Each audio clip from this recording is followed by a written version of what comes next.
Bienvenidos a todos y muchísimas gracias por atender esta sesión. Y para empezar, empezaré a hablar de la estrategia del Fondo Mundial, cuáles son las directrices que nos guían en este año.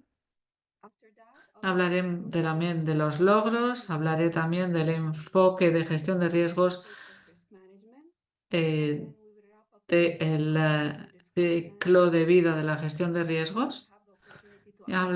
Terminaremos con las preguntas y respuestas para que puedan formular sus preguntas.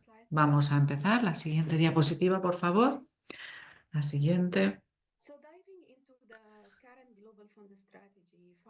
Para entrar de lleno en la próxima estrategia, combatir las pandemias y construir un mundo más sano y equitativo, la estrategia se elaboró a través de un proceso de consulta intenso, y digo que ha sido un partenariado porque el éxito depende de la colaboración entre los diferentes interlocutores, los socios técnicos, organizaciones no gubernamentales, sociedad civil, sector privado, organizaciones basadas en la comunidad. Y por lo tanto es una cuestión de colaboración para poder alcanzar los objetivos. El principal objetivo es claro, es erradicar el SIDA, la tuberculosis y la malaria, pero también debemos de reforzar cuatro objetivos complementarios que son los cimientos que apoyan este objetivo principal. El primer objetivo es maximizar los sistemas integrados, poniendo a las personas en su centro, tener para ello un sistema que responda a las necesidades de las personas y que proporcione un servicio de calidad. El segundo, se trata de reforzar el compromiso y liderazgo de las comunidades afectadas, ya que las comunidades más afectadas son las que mejor van a poder actuar en la respuesta. El tercer objetivo es maximizar la igualdad de género, equidad y derechos humanos, y también movilizar los recursos mayores, porque nada ocurrirá si no tenemos una financiación adecuada. En el momento en el que se diseñó esta estrategia, existía lo que nosotros llamamos un objetivo en evolución para contribuir a la preparación y la lucha contra la respuesta. Este objetivo ha evolucionado, ha madurado, ya que en cuanto a la preparación para las pandemias, apoyamos países de escasos recursos y reforzamos su preparación frente a la pandemia, construyendo funciones resilientes para prevenir, detectar las enfermedades antes de su extensión. Lo que tenemos que hacer es reforzar las plantillas que trabajan en los laboratorios y reforzar los sistemas comunitarios, entre otras cosas. En cuanto a la respuesta frente a la pandemia, el Fondo Mundial ha definido diferentes programas como los mecanismos de respuesta frente a la pandemia, y hace poco tenemos también un enfoque para responder de una manera más eficaz. La estrategia también da lugar a lo que nosotros llamamos los facilitadores de la asociación. Se trata de definir las funciones y responsabilidades de todas las partes implicadas. ¿Qué es lo que le diferencia a esta estrategia de la anterior? Hay un mayor enfoque en la prevención, una mayor inversión en servicios que ponen en el centro las personas. También hay un mayor enfoque en apoyar a los sistemas comunitarios, y también la implicación de todas las personas, y reconocemos también el papel que desempeñan todos los interlocutores en la colaboración y la importancia también de la rendición de cuentas. Estas estrategias nos permiten reforzar los casos que presentamos a nuestros donantes. Los donantes se interesan en nosotros y tienen una gran responsabilidad a la hora de apoyarnos y reforzar nuestra confianza para poder alcanzar estos objetivos, y también para garantizar coherencia y enfocarnos en todas las peticiones, solicitudes de financiación que tienen que tener claro cuál es el objetivo. Uno de los criterios claves para el panel de revisión de los criterios es el estar en línea con la estrategia, garantizando que nuestros esfuerzos se centren en la consecución de nuestros objetivos. Como todos saben, una vez que se aprueban las ayudas, nosotros velamos por su ejecución.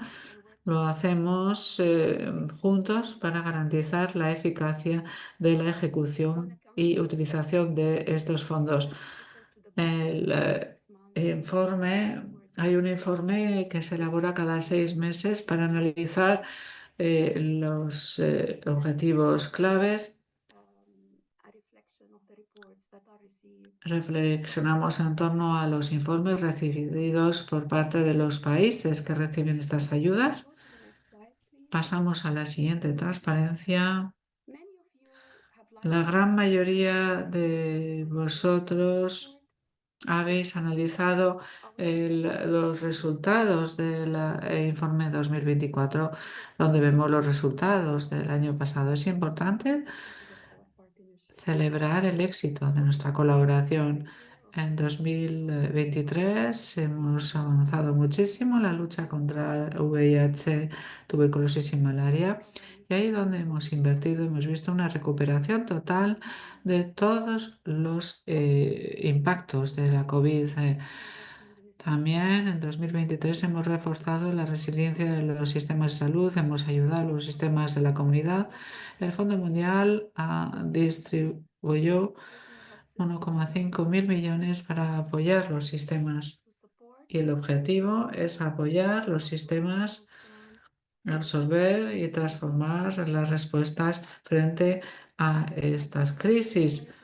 En 2023 también podemos hablar de diferentes crisis con inundaciones, eventos climáticos extremos, conflictos, desplazamiento de las poblaciones y un crecimiento de la desigualdad de género.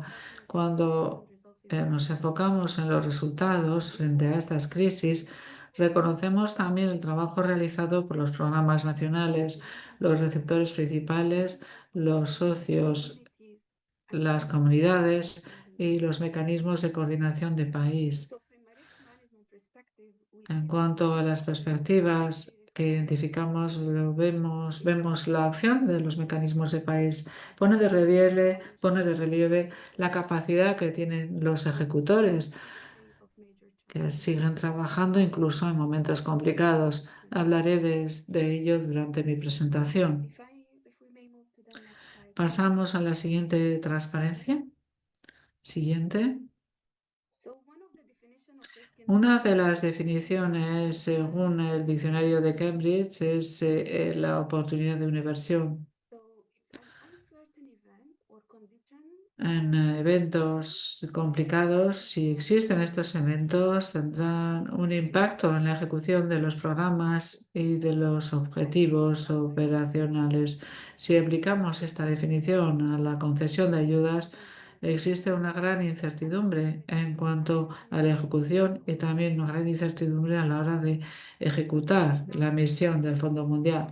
Podría existir un riesgo en el diseño del programa ya que no está en línea con el contexto epidemiológico o cuando el programa no es capaz de cumplir con las necesidades mínimas. También existen otros riesgos como el fraude, una mala gestión del stock, etcétera. Cuando tenemos en cuenta los riesgos a nivel interno, definimos tres categorías de riesgo. Uno, el riesgo inherente, y este es el riesgo que puede ocurrir cuando hay medidas de mitigación. Por eso tenemos que ver cómo reducir el impacto. El segundo tipo de riesgo es el riesgo residual. Es el nivel de riesgo tras la aplicación de controles o acciones mitigadoras. Y el tercer tipo de riesgo es el objetivo riesgo, ya que es el riesgo al que queremos llegar tras la aplicación de cualquier control o acción mitigadora. Cuando planeamos una operación tenemos que tener un tiempo definido para poder llegar a ese objetivo riesgo. Por ejemplo, si el riesgo es muy elevado debido a riesgos con la compra, cuantificación, problemas de almacenamiento, antes de conceder la ayuda, invertimos en la construcción, desarrollo de ciertas capacidades o incluso podríamos deslocalizar algunas de las funciones para poder llegar a un nivel de riesgo residual aceptable y después seguimos invirtiendo en el sistema de gestión para poder reducir el riesgo a moderado. Si nuestro riesgo es moderado, entonces podremos seguir trabajando de una manera adecuada y poder alcanzar nuestros objetivos a finales de 2027. Nos facilitaremos las diapositivas después de esta reunión y podréis conocer cuáles son los diferentes tipos de riesgo. Pasamos a la siguiente diapositiva. El proceso de gestión de riesgo se enmarca en la gestión del programa del Fondo Mundial. En este cuadro tenemos las diferentes tareas, tenemos las definiciones y los conceptos que nos permiten saber qué es lo que tenemos que hacer a la hora de ejecutar estas decisiones. Cuando se adoptan estas decisiones, tenemos que ser transparentes a la hora de comunicar estas compensaciones. Es muy importante ser proactivas a la hora de gestionar los riesgos. Tenemos que comprobar el ciclo de las ayudas.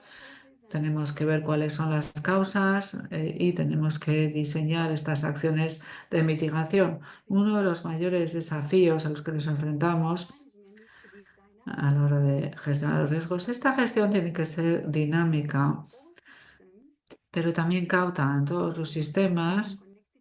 Tenemos diferentes componentes interconectados. Cuando intentamos reducir el riesgo en un campo, podemos incrementar el riesgo en otro campo.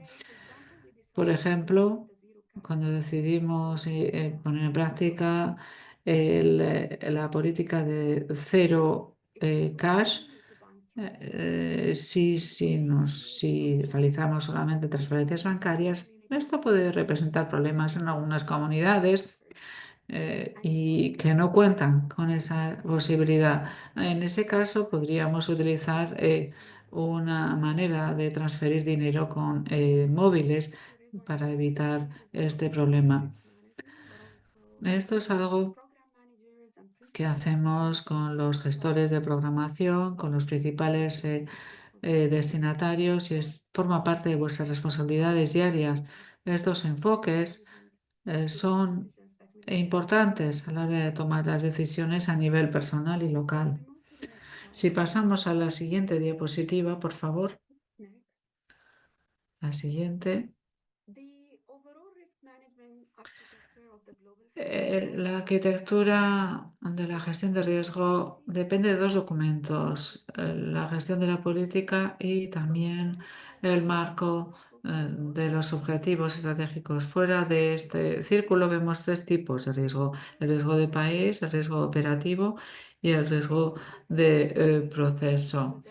El riesgo de proceso depende de la incertidumbre a la hora de poder cumplir, de gestionar los riesgos y objetivos. Es como podría estar relacionado a un control interno inadecuado o ciertas deficiencias en la ejecución de los procesos y entre los diferentes equipos.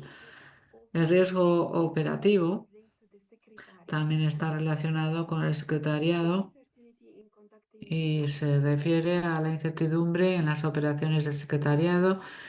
Podrían ser riesgos relacionados con el sourcing, con el funcionamiento de las tecnologías informáticas o, por ejemplo, comportamiento ético. El tercer riesgo es el riesgo de país, en el que nos centraremos a continuación. Tiene que ver con la incertidumbre de las ayudas y la misión global del trabajo realizado a nivel de país. Esto podría tener un impacto en nuestra habilidad para resolver todos estos objetivos. Si nos fijamos en el núcleo de esta transparencia, vemos tres líneas de defensa. Describiré brevemente estas tres líneas de defensa y después pasaremos a los detalles en la siguiente transparencia. Primero, en rojo tenemos la primera línea de defensa. Son los equipos que van a gestionar el riesgo a diario para las ayudas de país o subvenciones de país, serían vuestros equipos de país. La segunda línea de defensa en azul, estos equipos tienen como función una supervisión. Se encargan de la financiación, de la operación de distribución. Y la tercera línea de defensa es el control independiente del Fondo Mundial. Está en amarillo, representado por los auditores externos. Y por último, a la izquierda de la diapositiva tenemos los facilitadores, eh, la cultura de riesgo, el apetito por el riesgo, el marco de rendición de cuentas y todas las herramientas, sistemas y procesos que nos permiten gestionar adecuadamente los tres riesgos. Si pasamos a la siguiente diapositiva, también tenemos que reconocer el papel crucial de los ejecutores y otras partes interesadas claves en el modelo de las tres líneas de defensa. En la primera línea de defensa tenemos los principales receptores, los subreceptores, los subreceptores y el mecanismo de coordinación de país. La primera línea de defensa desempeña un papel crucial en la gestión de los riesgos del Fondo Mundial. Nosotros debemos identificar los desafíos y poner en marcha las acciones para mitigar los riesgos vinculados a la ejecución. El secretario trabaja mano a mano con los mecanismos de coordinación de país, MCPs, los ejecutores, los socios, para poder priorizar las actividades de gestión de riesgos y garantizar una buena ejecución del programa. Nuestros agentes claves son los agentes locales de fondo, los ALF, que desempeñan un papel crucial en la gestión de riesgo. Los agentes locales de los fondos no gestionan riesgos directamente, pero controlan la mitigación, los mecanismos que existen, estos mecanismos de mitigación, y también el modelo ha evolucionado hacia una priorización de los análisis de riesgo para asegurarnos de que sus esfuerzos se centren en las críticas, en las áreas críticas o en una gestión de riesgos más eficaz. En la siguiente diapositiva les hablaré de la primera línea de defensa. Esta línea, la primera línea de defensa, consiste está formada por un equipo que se encarga de la gestión a diario de riesgo. En los países serían el equipo de país y sus actividades consisten primero en identificar los riesgos que permiten garantizar que no existan los riesgos. También existe una guía de cómo identificar los riesgos y también podemos ir viendo cuáles son estas cuatro funciones en detalle, centrándonos en esa primera línea de defensa. La segunda parte, la identificación. La segunda parte, cuando identificamos el riesgo, es entender las raíces de estos riesgos para poder tomar acciones, para atenuar los riesgos, mitigarlos, diseñando acciones de mitigación y de control que reducirán la probabilidad de que existan estos riesgos o de minimizar al menos los riesgos si existen estos riesgos. La tercera actividad clave para la primera línea de defensa es planificar y facilitar las actividades de control para confirmar que las acciones de mitigación se están ejecutando y que sean además adecuados. También tiene que haber una información y supervisión para velar por el avance de las acciones de mitigación y su control. Y la información se hace tanto a nivel interno en el secretariado, pero también en el consejo y también se hace a través de los socios claves a nivel de país. Si hablamos de la primera línea,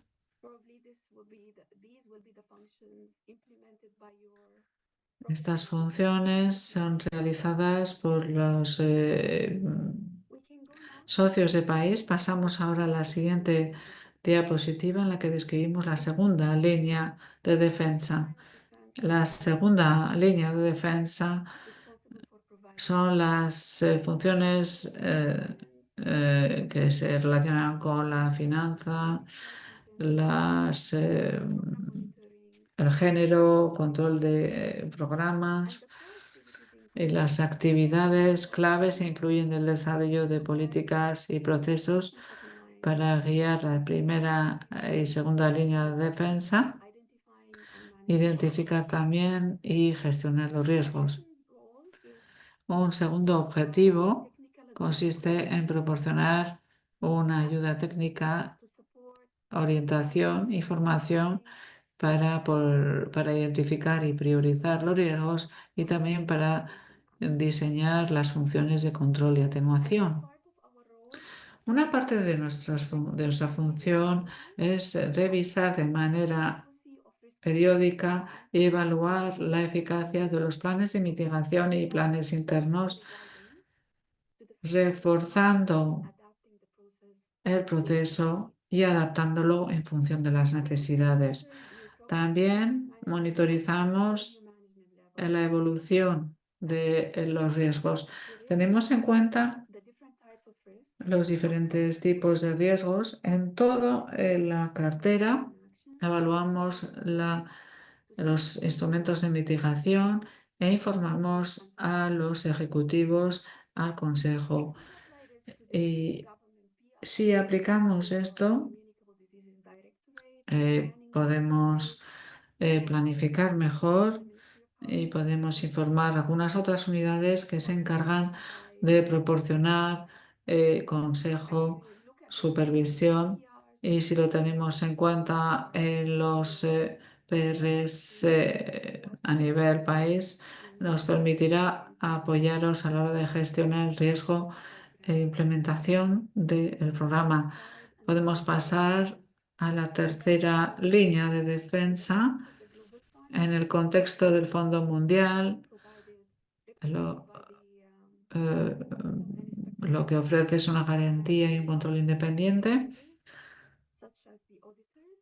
También rinde cuentas a través de los auditores. La actividad incluye una auditoría, es una auditoría independiente, no solamente de las subvenciones, pero también una auditoría independiente de la segunda línea de defensa para tener en cuenta todas las diferentes etapas. El principal objetivo de la auditoría es evaluar la eficacia del control en materia de riesgo. Por supuesto, la oficina del inspector general lleva a cabo la investigación en cuestiones que pueden ir a más y proporciona una asesoría independiente para gestionar correctamente el riesgo y que los controles que se han impuesto son eficaces. En el seno de vuestras respectivas organizaciones podéis pensar en las unidades que desempeñan un papel similar como la auditoría interna, externa o cualquier otro sistema de garantía o control independiente. Podemos pasar a la siguiente diapositiva. El sistema de las cuatro etapas de ciclo debido a la gestión de riesgos, que es la identificación y priorización de riesgos. La segunda etapa, mitigación y control de riesgos. La tercera etapa, garantía y control. Y cuarta, control e información. En cada una de estas etapas, la primera y la segunda línea de defensa trabajan conjuntamente en todo el ciclo de vida de la gestión de riesgos a fin de garantizar un enfoque coordinado. Empecemos con la identificación del riesgo. En el marco de la gestión de riesgos, vamos a dar prioridad a 13 riesgos y que vemos en la parte superior de la diapositiva. Son riesgos relacionados con los sistemas sanitarios, riesgos relacionados con la monitorización, evaluación, derechos humanos e igualdad de género. Y también tenemos riesgos relacionados con la compra de productos sanitarios y calidad, fraude relacionado con las subvenciones y también relacionados con la financiación sanitaria. Tenemos también riesgos sobre la contabilidad e información financiera por país y en línea con las prioridades estratégicas. La financiación sanitaria y la gobernanza nacional son muy importantes para el desempeño de nuestras misiones. También tenemos, como pueden ver en la diapositiva, 35 subriesgos que se enmarcan en los 13 riesgos. Tal y como hemos abordado antes, la segunda línea de defensa ha desarrollado una orientación sobre cómo abordar cada uno de los subriesgos, cómo clasificarlos para poder garantizar una cierta coherencia a la hora de evaluar el riesgo. Aplicamos el mismo criterio para clasificar estos riesgos a lo largo de todo el proceso de la subvención. Vemos que los riesgos y subriesgos se encuentran interconectados. ¿Cómo actuamos a diario? La identificación de las causas y el monitorizado de los riesgos se hace utilizando una plataforma online que se llama IRM, que es la gestión de riesgos integrados. Esta plataforma nos permite recoger datos a diferentes niveles. Cuando se establece la ayuda a nivel de país o incluso a nivel de la organización. Por ejemplo, si soy un gestor de una cartera y tengo dos subvenciones para la malaria, uno gestionado por el Ministerio de Salud y otro por una ONG, podré ver la clasificación del riesgo para cada una de estas subvenciones o ayudas. Y en el segundo nivel también tenemos detalles de la clasificación para los riesgos. Por ejemplo, en el caso de la malaria tenemos un desglose por país e incluso un desglose por organización. Resulta muy importante tener esta información y esta visión general para mejor identificar el nivel de riesgos, porque nos ayuda mucho a la hora de mitigar los riesgos en toda la cartera. Un ejemplo de ello es cómo el Fondo Mundial ha trabajado con colaboradores para reducir los riesgos en el mercado y acelerar la disponibilidad de los medicamentos, fármacos a nivel de país para, por ejemplo, reducir el grado de resistencia a insecticidas. Es un ejemplo. Y después identificamos los riesgos, lo clasificamos y en la siguiente transparencia podré decir cómo se clasifican los riesgos. Los riesgos se clasifican en base a dos factores claves. Podéis verlo en la posibilidad de que exista un evento o una circunstancia de que se produzca. Vamos a evaluar la probabilidad o frecuencia del riesgo y la gravedad. Vamos a determinar también el impacto potencial si ocurre este evento y lo que hace falta es evaluar o calificar la extensión de ese daño. Por ejemplo, En algunos países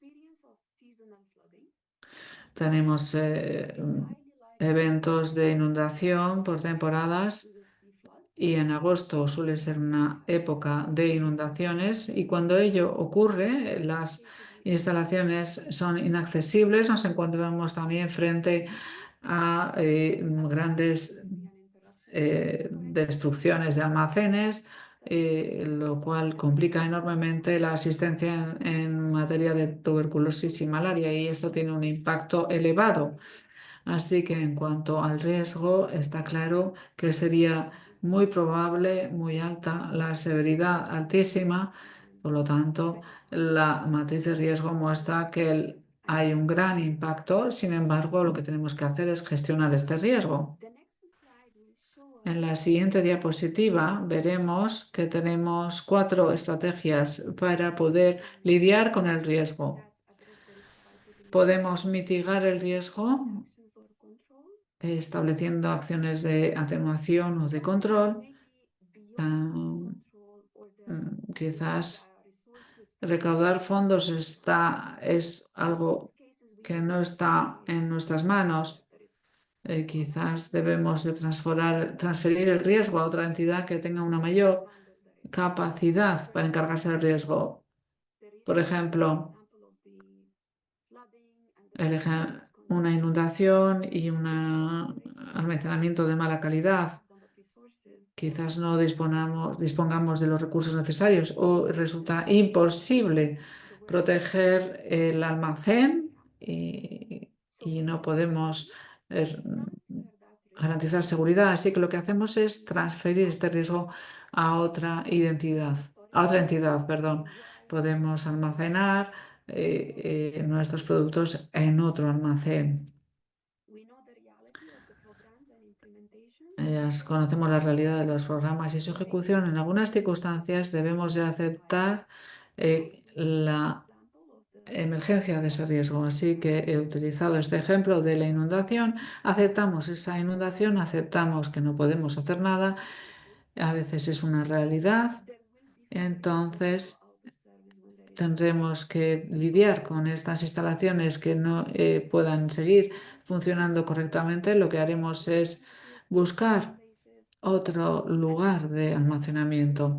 Lo que tenemos que hacer es actuar con antelación, aceptar el riesgo, pero por otro lado estamos instaurando medidas de mitigación para poder implementar el programa correctamente. La última opción, que es extrema, que sería evitar el riesgo, es decir, que debemos entonces evitarlo no comprometiéndonos en la actividad o en el proyecto y en casos extremos esto significa que tenemos que dar por terminada la intervención. La siguiente diapositiva, a la hora de aplicar medidas paliativas o de mitigación, tenemos que ver que para cada subriesgo existen causas y tenemos que diseñar unas medidas para gestionar estos riesgos. Los equipos de país, junto con los diferentes interlocutores, pueden diseñar planes y facilitar la implementación de estas medidas paliativas que reducirán el riesgo el impacto. La utilización de aspectos regionales son muy importantes. Cuando hablamos de acciones de mitigación, atenuación, tenemos que cumplir con los 5 criterios SMART. Tienen que ser específicos, muy claros, para que se entienda correctamente lo que debe de ejecutarse. También tenemos que ser muy claros en cuanto a los que tienen que llevar estas acciones. Las acciones deben de ser medibles, es decir, que debemos de poder efectuar un seguimiento de su evolución o estado. Tienen que ser alcanzable, factible, dentro del ámbito de control del responsable. El actor puede ser el receptor debe ser el que se encargue, por supuesto, tiene que ser pertinente, es decir, que identifique correctamente el riesgo y que se enmarque en una, en un tiempo. Si la mitigación requiere un año, 2 años o incluso más, nos recomendamos contar con unas metas para saber si se sigue o se puede llegar a avanzar. Identificamos los riesgos, entendemos las causas raíz, priorizamos los riesgos basándonos en las causas raíces, diseñamos medidas paliativas y mitigar al máximo el riesgo. Y después, ¿qué debemos de hacer? Tenemos que saber que lo que estamos haciendo está en línea con nuestros objetivos. Así que en la siguiente diapositiva hablaré de el control. ¿Qué es el aseguramiento del control? Proporciona tranquilidad a la Secretaría, a los socios técnicos, al Fondo Mundial, mostrando que podemos cumplir con los objetivos de la subvención. Al planear estas actividades de control o aseguramiento, debemos de tener en cuenta la comprobación retrospectiva, es decir, que debemos de comprobar que los resultados son los correctos, pero también tenemos que llevar a cabo un enfoque proactivo, es decir, que debemos de tener en cuenta las actividades críticas y los diferentes elementos. Todas estas actividades aparecen en la lista de actividades. Empezamos planificando estas actividades de garantía o aseguramiento al inicio y finalizamos al final de la ejecución. Estos informes se actualizan cada año. Para que las actividades de garantía o control sean eficaces, tienen que adaptarse a los contextos y a los riesgos, tener en cuenta la naturaleza, complejidad y objetivos de cada actividad de control. Tienen que ser también proporcionales al nivel de riesgo. Necesitamos mayores actividades de aseguramiento garantía. También tienen que ser eficaces y coherentes. Cuando diseñamos estas actividades de garantía, deben de identificar las principales debilidades. Hablar de ello es muy importante porque al informar podremos desarrollar soluciones para la segunda línea de defensa. La primera y segunda línea también son importantes a la hora de comunicar los resultados y emitir recomendaciones para los diferentes actores. En la siguiente diapositiva veréis las características de una actividad de garantía o aseguramiento. Intentaré proporcionaros un ejemplo de cada una de las actividades de garantía.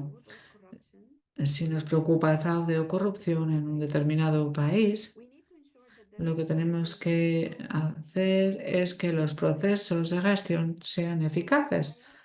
Para eso recurriremos a un proveedor de garantía independiente. Puede ser una auditoría, una asesoría que no tenga nada que ver con la cartera o con la organización que gestione la cartera de las ayudas. La independencia es clave para que esta actividad sea objetiva y no sesgada.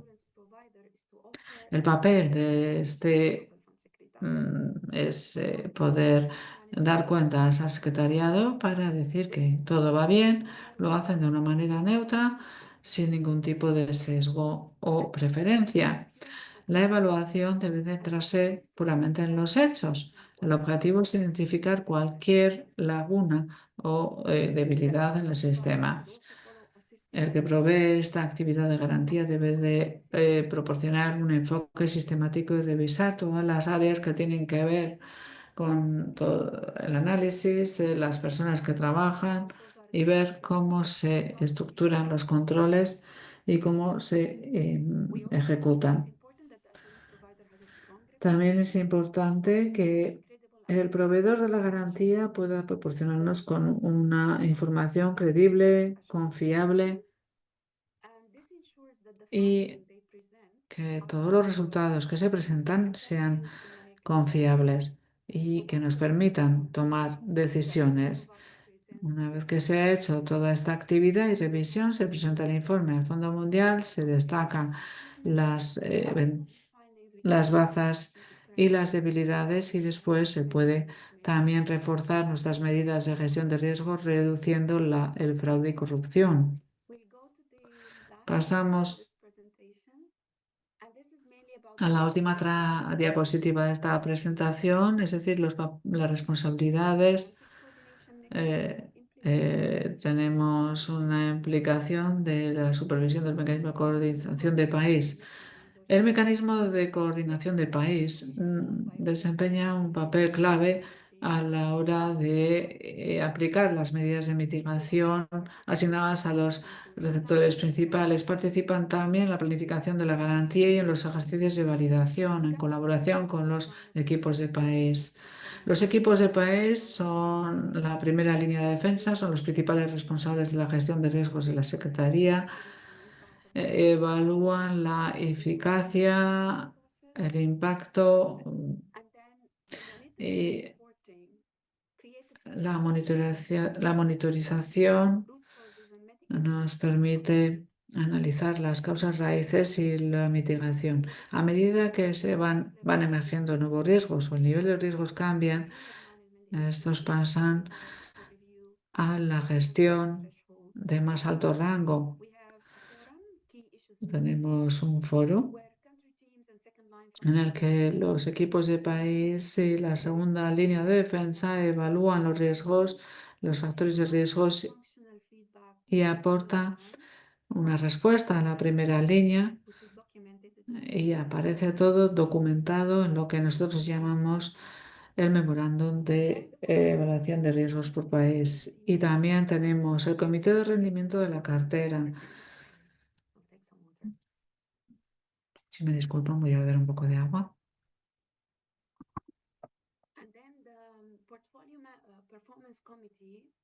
El comité de rendimiento de la cartera está copresidido por el jefe de riesgo y lleva a cabo revisiones de las carteras de los países.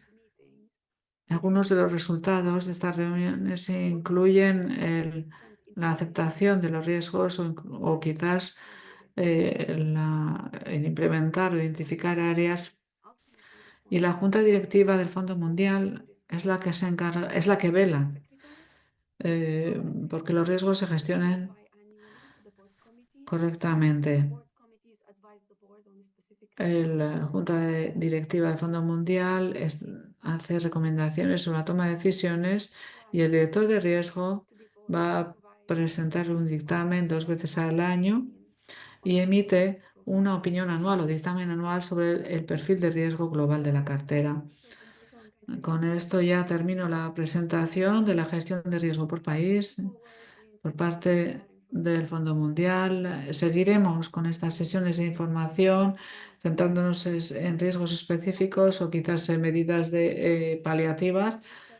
Lo que queremos es adaptar estas sesiones a las necesidades de todos vosotros, de los mecanismos de gestión de país. Así que vuestras respuestas y vuestro feedback es muy importante. Por favor, compartan cualquier comentario con nosotros en el chat. Muchísimas gracias por su atención. Gracias y paso ahora la palabra a los compañeros para la sesión de preguntas y respuestas. Gracias. Thank you, Maison. That's great. Muchísimas gracias, We only Maison. have 12 minutes left Nos for quedan 12 Q&A, but if minutos people can stay, para we have a las large audience today, preguntas. Maison. So if people can stay a little longer, we Tenemos can extend until mucho maximum público. 2:15, so 15 Podemos minutes ir after hasta las 2 o'clock our time to 14:15 respond to these para questions. poder responder a estas If that's preguntas. okay with the Si RIS-TIM, I'll pass it están de on to you, acuerdo, Maison, and to call in our voy a colleagues pasar la in RIS palabra to read the a questions mis before responding compañeros so that interpretation can get them in the languages para que as podamos well. Thank you. traducir también las preguntas. Thank you very much. So maybe I'll start and then, or Colin, you Oh. can start and then I can. Bueno, Over to you, Colin. no sé si Colin puede empezar y después que sigo yo. Can't hear you, Colin. I don't know if it's only me or.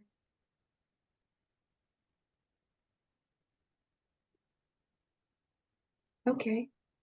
No, we can't hear you. So maybe I'll start while you figure out the. So for Timothy, if higher ambition and higher gap means higher risk, does this tutor being Si more? la mayor ambición y el desfase, lamentamos hay un corte So en at el the sonido. design phase of the Yo creo que en la fase de decisión de la we subvención, look at the de ambition las of the ayudas, nos strategic fijamos en la ambición del Plan Estratégico Nacional, limited by the pero resources. desgraciadamente nos So yes, encontramos con una limitación de recursos. think Así que lo ideal, I think the resources available do determine bueno, los recursos disponibles van a tener un impacto en nuestra habilidad para poder responder a la ambición. Por eso so that's why we see estamos un poco desfasados con respecto a la financiación y por eso también hay bastantes the grants desfases a la hora de la ejecución de estas ayudas. Y para mitigar esto tenemos lo que llamamos mobilization to cover these gaps. los diferentes recursos. Is there a plan Eh, to make the IRM tools mm, available to PRs and implement ¿Hay algún plan de hacer que las herramientas IRM estén disponibles? Yo creo que llevamos un tiempo haciéndolo. Yo lo pongo sobre la mesa y os informaremos cuando tengamos la respuesta. Tenemos el documento en francés. Sí, creo que podremos tenerlo y podemos compartirlo en francés. Colin. No. Okay.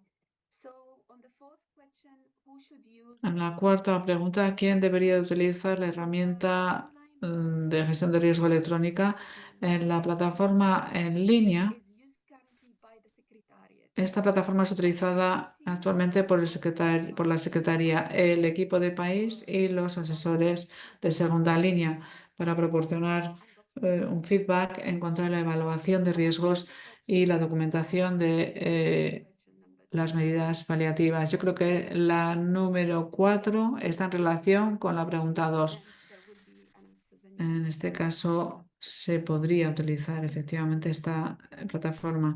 Pasamos a la siguiente pregunta. ¿Cómo podemos establecer los hitos por trimestre? ¿Cuáles son los porcentajes? En cuanto a los hitos a alcanzar, se basará en las acciones paliativas recomendadas. Algunas, por ejemplo, si quieren desarrollar una estrategia para, por ejemplo, hacer un seguimiento del tratamiento del VIH. Uno de los hitos podría ser la consulta en el país, el desarrollo de la estrategia, aprobación de la estrategia y después podemos monitorizar la ejecución. Los actores claves serán los que ejecutarán los hitos y también la orientación desde la segunda línea para poder abordar la causa raíz y atenuar el riesgo.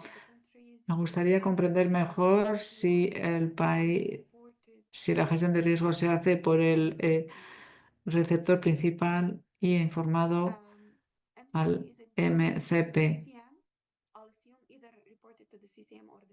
El secretariado. Sí, los receptores principales son los que van a tener que gestionar el riesgo del país y a la hora de solicitar la ayuda el equipo de país tendrá que implementarlo a través de una serie de talleres, es decir, que todos los interlocutores priorizarán los riesgos y las acciones paliativas. Y creo que el receptor principal deberá de analizarlo. Y en la clasificación del receptor principal tenéis la habilidad de gestionar riesgo como uno de los parámetros para la ejecución del receptor principal. Estos son enviados al mecanismo de control de país y la gestión de riesgo también se compartirá con el equipo de país y es la secretaría. ¿Cómo se monitoriza el plan de mitigación de riesgos? Y para el mecanismo de país, generalmente, en el plan general se tienen en cuenta algunos riesgos que se deben de mitigar. Y por lo tanto, el hub en la actualidad está planificando muchas interacciones con para poder gestionar mejor el riesgo. Y tenemos un comité que se encargará de monitorizar la implementación y después se lo comunicamos al CCM. Hay una gestión interna del riesgo gestionada por la Secretaría, pero también debería de existir un plan de gestión de riesgo que nos permite identificar, priorizar el riesgo y mitigar el riesgo, gestionado por el CCM y después se informará al CCM. La pregunta número 8. Habéis hablado de la herramienta IRM. Me gustaría tener algo más de detalles acerca de esta plataforma. Colin, ¿no se te oye? ¿Sí? Parece que Colin tiene algún problema para conectarse. Colin, ¿podrías describir esta herramienta? Esta plataforma es una herramienta interna utilizada por los equipos de país para monitorizar y actualizar la gestión de riesgo, tal y como lo ha dicho Mason. Tiene en cuenta los 13 riesgos, pero también hay subriesgos. Y basándose en eso, los equipos de país pueden encontrar las causas raíz y pueden dar lugar a acciones paliativas para gestionar los riesgos. El equipo de país es el que más utiliza. Para el CCM tenemos otras herramientas que nos permiten documentar mejor los riesgos. Creo que los especialistas en riesgos son los que van a poder asesorar mejor a los usuarios. Pero como ha dicho Mason, el acceso al IRM lo abordaremos más adelante.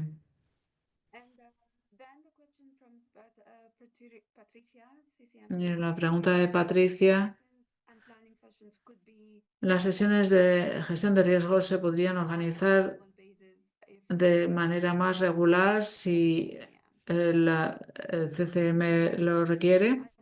No sé si hay más, Marcela, por favor, no sé cómo vamos a hacer porque la verdad es que tenemos solo 2 minutos y me gustaría saber si podemos seguir. Yes, Mason, we can continue 10 more minutes if participants can stay Podemos and if seguir 10 presenters minutos are okay más. to stay. Is that okay? Okay. Then we have how do country audit institutions and global fund audit ¿Cómo work together? las entidades del Fondo Mundial trabajan juntas? Creo que hay un importante proyecto en la actualidad sobre la financiación de fondos, la gestión de fondos públicos. Y hace una semana nos reunimos y todas las entidades de control, auditores, se reunieron. Y quizás, Marcela, después de eso podemos compartir el enlace que nos lleva al documento redactado por el Fondo Mundial sobre la colaboración entre las instituciones de control y el Fondo Mundial.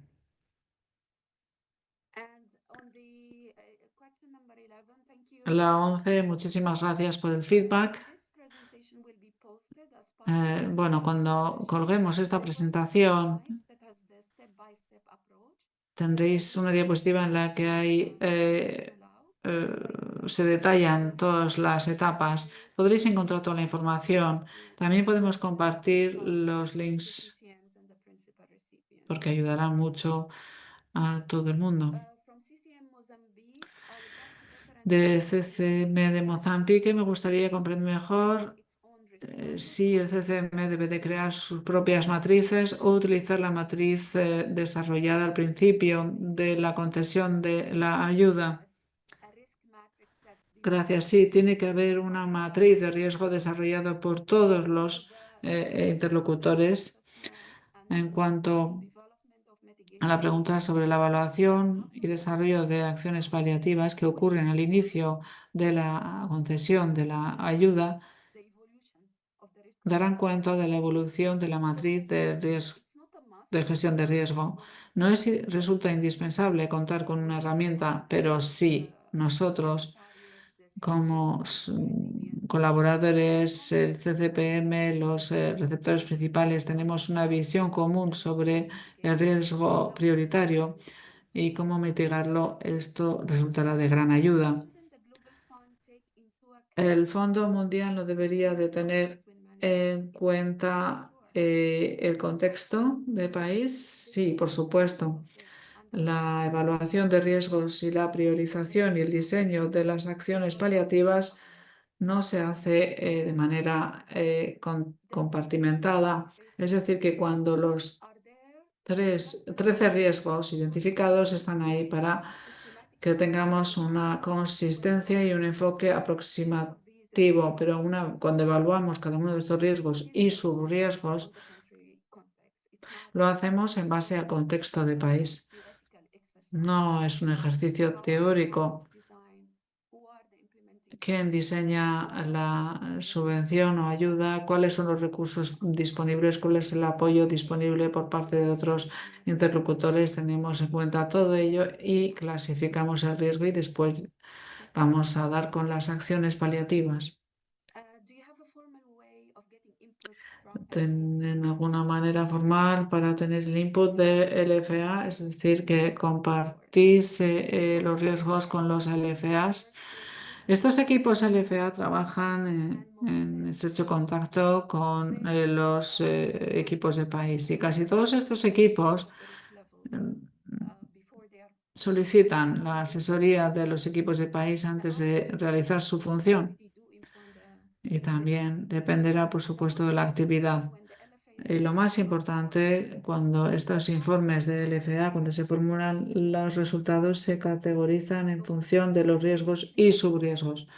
Por lo tanto, la garantía y la alineación a la hora de presentar los resultados está ahí. ¿Habrá alguna formación en desarrollo de capacidades a fin de ejecutar mejor los planes de mitigación? Sí, por supuesto. Tenemos previsto organizar numerosos eventos en 2025. El hub del CCMM se pondrá en contacto con todos ustedes. ¿Podéis clarificar si la transferencia de fondos y los diferentes dispositivos de ASP País es la única solución para la política de cero cash, teniendo en cuenta los grandes desafíos a los que nos enfrentamos en las comunidades rurales?